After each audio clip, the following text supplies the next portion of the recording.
The city was a kingdom of glass and steel, and from the very top floor of its tallest tower, a man named Sung-ho ruled his own small world. He was a CEO, which meant he was the boss of everything and everyone in his company. His office was so quiet you could hear the hum of the electricity in the walls. The carpets were thick and gray, the windows were spotless, and the view stretched on forever. But the most important thing in the room was the desk, a giant, dark piece of wood that was as clean and sharp as Sung-ho himself. Sung-ho was a man who had spent his whole life building walls. Walls of money, walls of rules, walls of silence. He believed that if he could control everything around him, he would be safe and strong. He wore expensive suits that fit him perfectly, and his hair was always neat. His voice was usually calm and firm, a voice used to giving orders that were immediately followed. People were a little afraid of him, and he thought that was exactly how it should be. He was the king of his castle. But kings have secrets, and Sung-ho's secret was a heavy, shameful weight he carried deep inside. It had started after a car accident.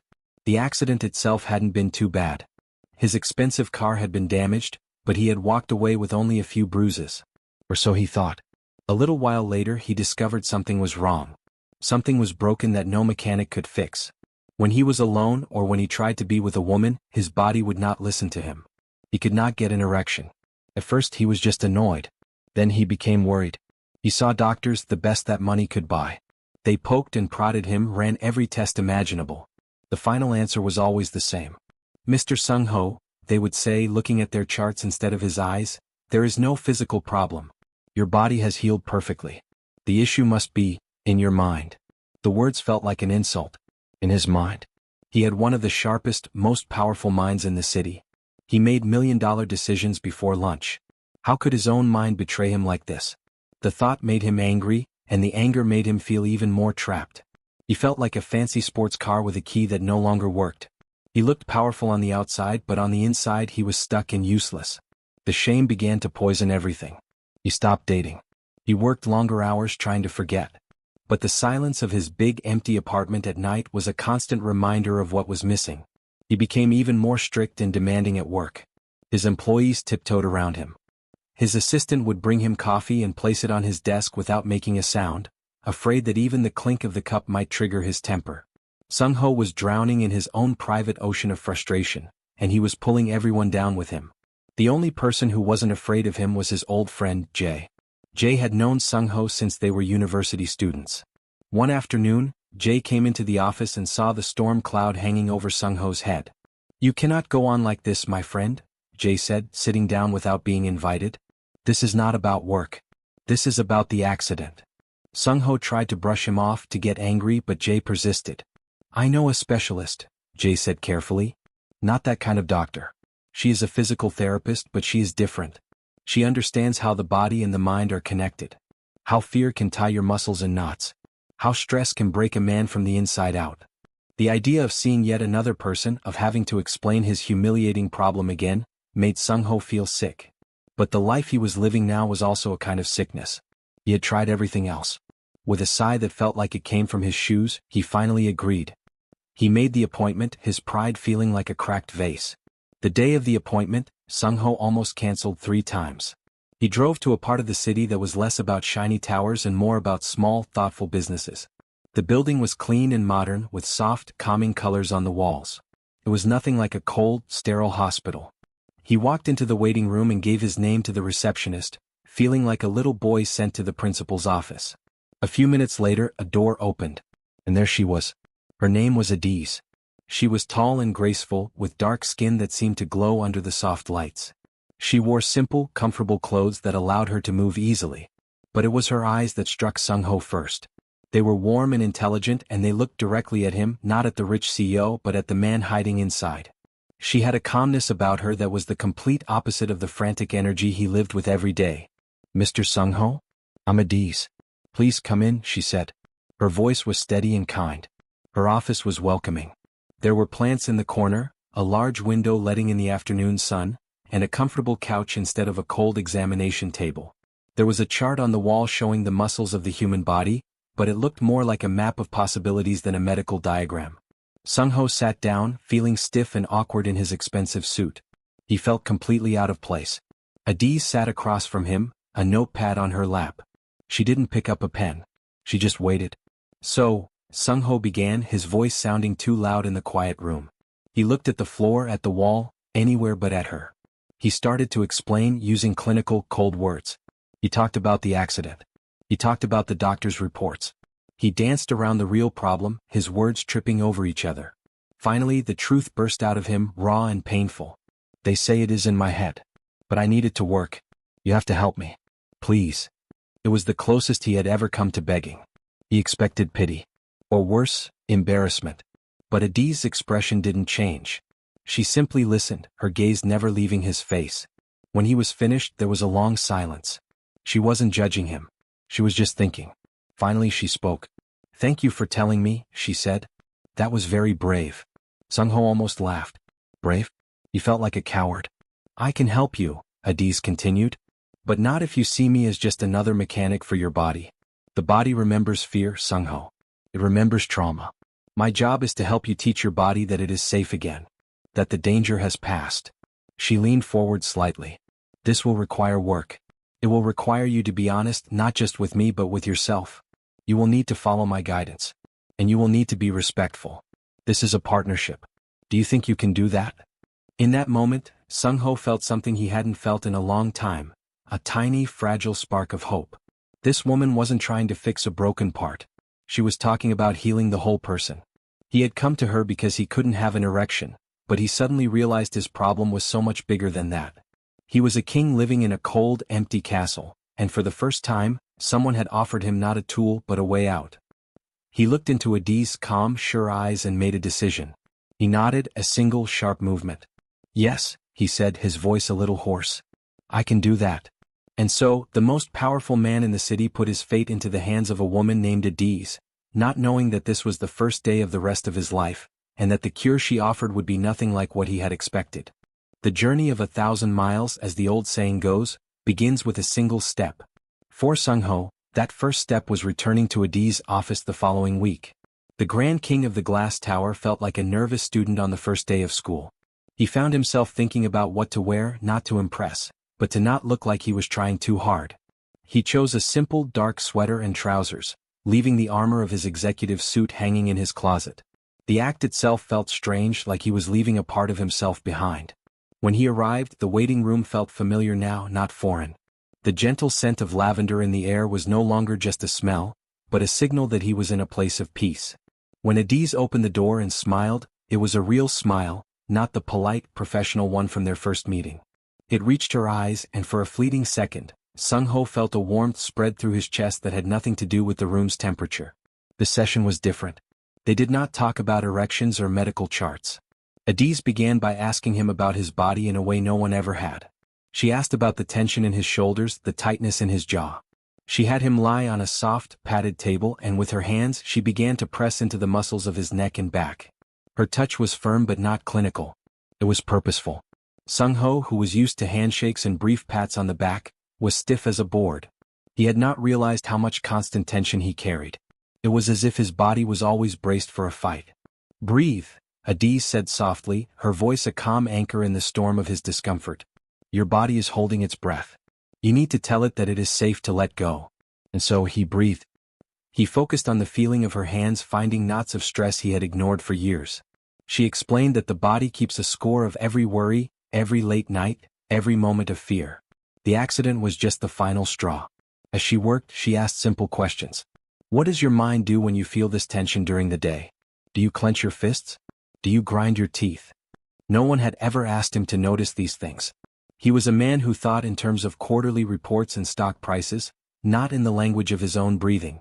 It was strangely exhausting, this act of paying attention to himself. When the session ended, he felt both incredibly relaxed and deeply tired, as if he had just unloaded a great weight he didn't know he was carrying. The following sessions became a pattern. Tuesdays and Thursdays at 4 o'clock. It was a standing appointment his assistant knew not to disturb.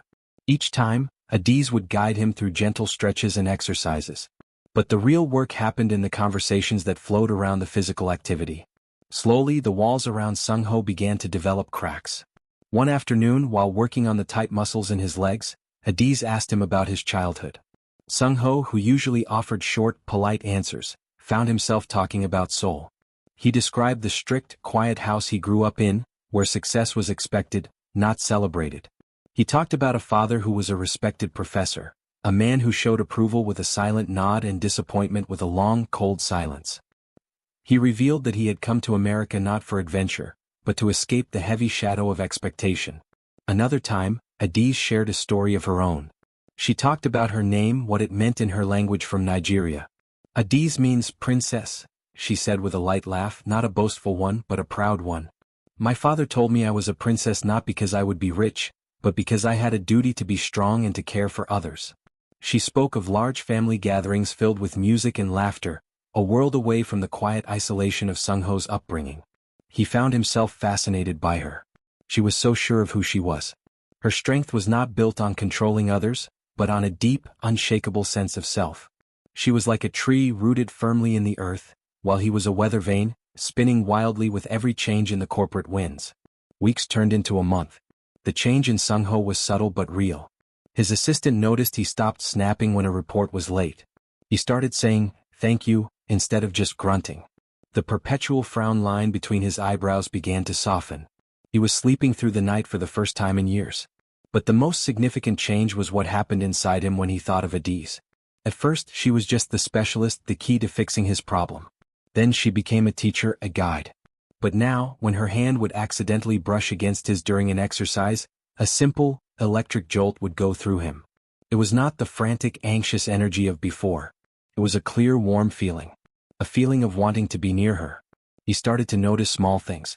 The way she tucked a stray curl behind her ear when she was concentrating. The sound of her laughter, which was rare but wonderful, like bells ringing. He found himself thinking of questions to ask her not about therapy, but about her life, her opinions, her favorite food. The obsession with his own failure began to fade, replaced by a growing curiosity about her. The problem that had brought him to her was still there, a silent guest in the room, but it no longer felt like a monster. It felt like a locked door, and he was slowly, patiently learning where to find the key. He was no longer just a client following a treatment plan. He was a man, slowly unfolding under the gentle, perceptive gaze of a woman he was beginning to see not as his healer, but as Adaeze. And for the first time since the accident, the idea of being a man felt not like a burden, but like a possibility. The transformation within Sungho was no longer a subtle shift but a quiet revolution. The Tuesday and Thursday sessions were the anchors of his week, the moments when the frantic noise of his CEO life fell away, replaced by a profound and unfamiliar calm. He realized he was no longer driving to Adaeze's office with a sense of grim necessity, but with a feeling that closely resembled anticipation. The problem that had once dominated his every thought was now a distant echo, a technicality that felt less important than the simple act of walking through her door and seeing her smile. One particular Thursday the work was different. They had moved beyond the basic physical exercises. Adaeze was teaching him about the connection between breath and anxiety. She had him lie on the table, his eyes closed, and focus only on the rhythm of his breathing. "Imagine the stress leaving your body with every exhale," she said, her voice a low, soothing murmur. "Your body is learning a new language. The language of peace." Sungho tried. He focused on the rise and fall of his chest. For the first 10 minutes, his mind was a chaotic mess, replaying meetings and email problems. But gradually, guided by her calm instructions, his thoughts began to slow down. The tight band of pressure that seemed to be permanently wrapped around his skull loosened its grip. He felt a deep, heavy relaxation seep into his bones. It was a feeling of safety so complete he had nearly forgotten it existed. When the session ended, he sat up feeling clearer and lighter than he could ever remember. The usual formal goodbye felt utterly inadequate. The words came out before his brain could stop them. "Adaeze," he said, his voice softer than usual. "Thank you. This helps more than I can say." He paused, gathering a courage he usually reserved for hostile boardrooms. Would you consider having dinner with me? Not as a client and a therapist, but just as two people." The silence that followed was thick enough to touch. Adaeze looked surprised, her calm demeanor faltering for a fraction of a second. She studied his face, and he made sure to meet her gaze openly, letting her see the genuine request there, not a CEO's demand. He saw the conflict in her eyes, the professional boundaries warring with the personal connection they had undeniably built. "Sungho," she began, her tone cautious. "You know that's a complicated line to cross." "I know," he said quickly. "And if you say no, I will understand completely. Our sessions will continue and I will be nothing but professional. I promise you that." But the truth is, when I am here with you, I forget about the reason I came. I just enjoy your company. I would like the chance to enjoy it without a clock on the wall." He saw her shoulders relax slightly. A small smile touched her lips. "You have become much better with words," she observed. She took a deep breath. "Okay, dinner. But as friends. And we will not discuss therapy. Not one word." The relief that flooded through him was immense. "Agreed. Not one word." The following Saturday evening felt entirely new. He wasn't waiting for a business associate or a date he felt obligated to have. He was waiting for Adaeze. He had chosen a small, quiet restaurant known for its food, not its celebrity clients. It was warm and intimate, with soft lighting and the gentle clatter of pans from the open kitchen. When she walked in, she took his breath away. She wasn't in her professional therapist clothes. She wore a simple, elegant dress the color of deep wine, and it made her skin glow. She looked beautiful, but more than that, she looked happy to see him. The dinner was a revelation. For 3 hours they talked. They talked about everything and nothing. They debated the best kind of pizza topping. He told her a funny, embarrassing story about trying to learn how to ski. She made him laugh until his sides hurt with tales of her large, chaotic family and their attempts to teach her to cook traditional dishes, which always ended in a smoky kitchen. He learned she loved old jazz music and hated reality television. She discovered he had a secret passion for historical documentaries and was surprisingly bad at remembering movie quotes. The invisible wall that had always been between them, the table in her office, the defined roles of healer and patient, had vanished. Here they were just Sung-ho and Adaeze. He found himself watching the way her eyes sparkled when she talked about something she loved, the graceful movement of her hands as she spoke. The attraction he had been feeling grew from a spark into a steady, warm flame. It was no longer just about physical desire, it was a deep pull toward her entire being, her spirit, her laugh, her mind. He paid the bill and they stepped out into the cool night air.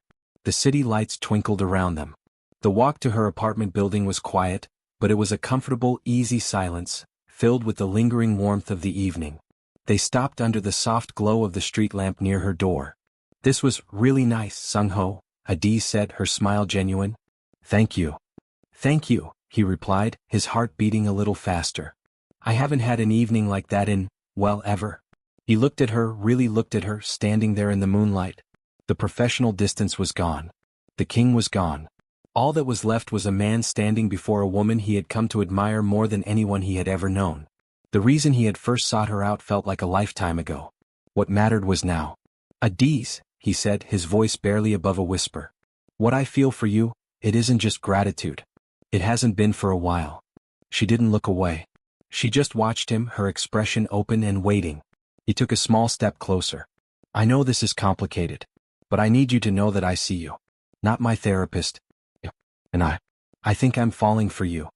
He leaned in slowly, giving her every chance to pull away. She didn't. She met him halfway. Their first kiss was not passionate or frantic. It was gentle.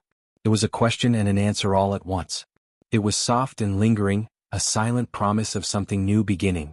When they finally parted, the world felt different. The air was sweeter, the night was softer. Back in his silent, expensive apartment, Sung-ho didn't feel alone. The emptiness was filled with the memory of her smile and the feeling of her lips on his. The problem that had once defined his life was now a distant memory. It had been the key that unlocked the door to her, but it was no longer the room they were in. They had stepped into a new world together, and for the first time, Sung-ho felt truly, completely whole. The world had been repainted in new colors. For Sung-ho, the days following that first kiss were not measured in meetings or deadlines, but in the space between the moments he could share with Adaeze. Their relationship existed in a delicate, beautiful bubble. They decided, with careful, quiet conversation, that their professional relationship was over. Sung-ho would continue his journey to wellness on his own, armed with the tools she had given him. What remained was simply a man and a woman, tentatively, wonderfully, exploring what they had become to each other. Their first official date as a couple was a walk through an art museum. It was Adaeze's suggestion. She loved the quiet stories told by colors and shapes. Sung-ho, who usually viewed art as an investment, found himself seeing it through her eyes. She would stop before a painting not to critique its technique, but to wonder about the emotion behind it. "Look at the blue he used here," she would whisper, pointing to a swirl of color in a stormy seascape. "It's not just sad. It's lonely." He was trying to paint the sound of being alone. Sung-ho would listen, fascinated. She was teaching him a new way to see, just as she had taught him a new way to feel. They began to build a secret world together. Evenings were spent cooking simple meals in her cozy apartment, which was filled with plants and the smell of books and spices. It was the complete opposite of his sterile penthouse. Here life was allowed to be messy. A blanket left on the couch, a mug in the sink, music playing from a speaker in the corner. He loved the lived-in warmth of it. He loved the way she would hum while chopping vegetables, the way she would tuck her feet up under her on the couch when they watched a movie. The physical distance between them slowly, naturally began to close.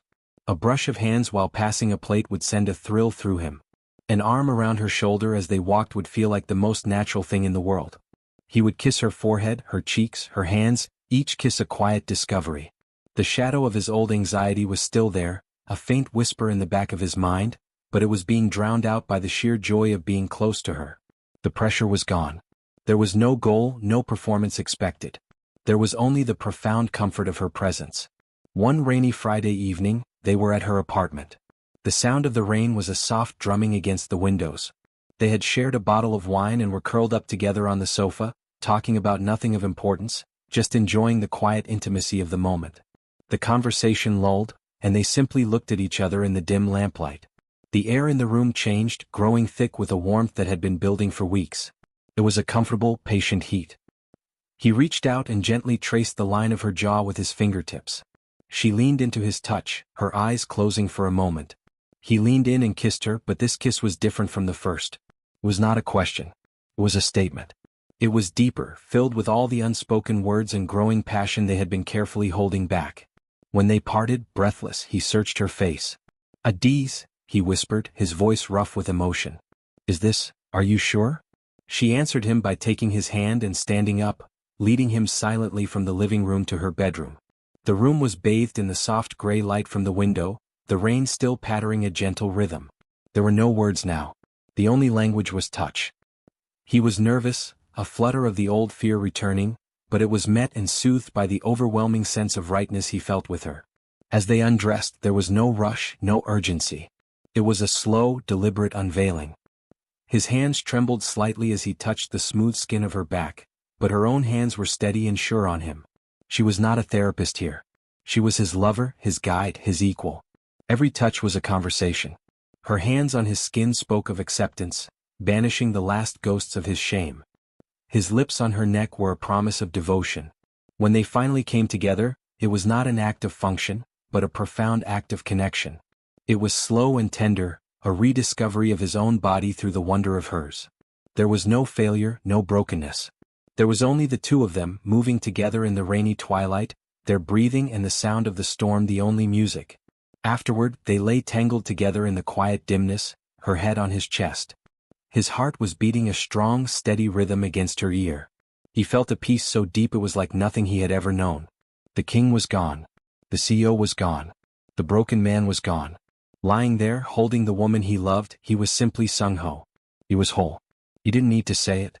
She could feel it in the complete relaxation of his body, in the way his arms held her not with desperation, but with a quiet, absolute certainty.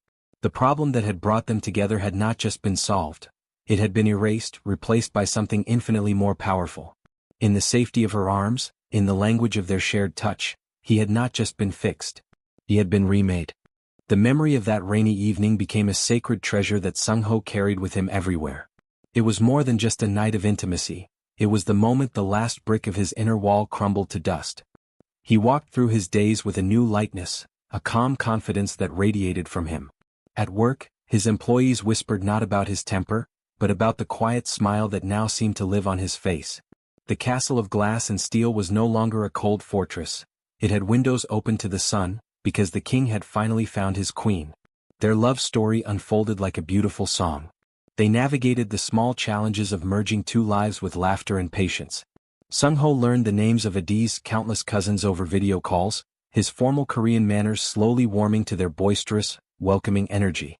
Adaeze in turn learned to navigate the formal world of corporate galas, not as an outsider, but with a graceful confidence that often left Sung-ho watching her from across the room, utterly captivated by her presence. They were a team. He was her anchor and she was his compass, always pointing him toward joy. Months melted into a year. On a crisp autumn afternoon, Sung-ho took Adaeze on a surprise trip. He was unusually quiet, a nervous energy buzzing beneath his calm exterior. He drove them out of the city, the buildings giving way to rolling hills painted in fiery shades of red and gold. He finally pulled up to a secluded, beautiful garden park, a place of quiet ponds and ancient, twisting trees. The air was cool and smelled of fallen leaves and earth. They walked hand in hand along a winding path until they reached a small, perfect pavilion overlooking a still lake. The setting sun set the water on fire with orange and pink light. It was breathtakingly peaceful. Adaeze turned to him, her eyes shining with the beauty of the moment. "It's perfect, Sung-ho. Thank you for bringing me here." This was the moment. His heart hammered against his ribs, not with fear, but with a love so vast it threatened to overflow. He turned to face her, taking both of her hands in his. His voice when he spoke was thick with emotion but clear and sure. "Adaeze," he began, his eyes locked on hers. "When I first walked into your office I was a broken man. I was lost in the dark and I thought I was only there to fix one broken part of myself. But you didn't just fix me. You saw the man I was meant to be, buried under all that pride and fear. You taught me how to breathe. You taught me how to feel. You showed me that strength isn't about control, but about connection." He took a deep breath, his thumbs gently stroking her hands. "You brought music into my silent world. You brought light into my darkness. Every day with you is a gift I never knew I deserved. I love you more than I have words to say." He slowly lowered himself to one knee. Adaeze's breath caught in her throat, her hands flying to her mouth as tears instantly welled in her eyes. Sung-ho pulled a small velvet box from his pocket. He opened it to reveal a stunning, elegant diamond ring that sparkled in the golden light of the sunset. "Adaeze," he said, his voice filled with all the hope and love in his heart. "My princess, my love, my everything. Will you make me the happiest man in the world? Will you marry me?" The word burst from her lips on a sob of pure joy. "Yes. Oh, Sung-ho, yes."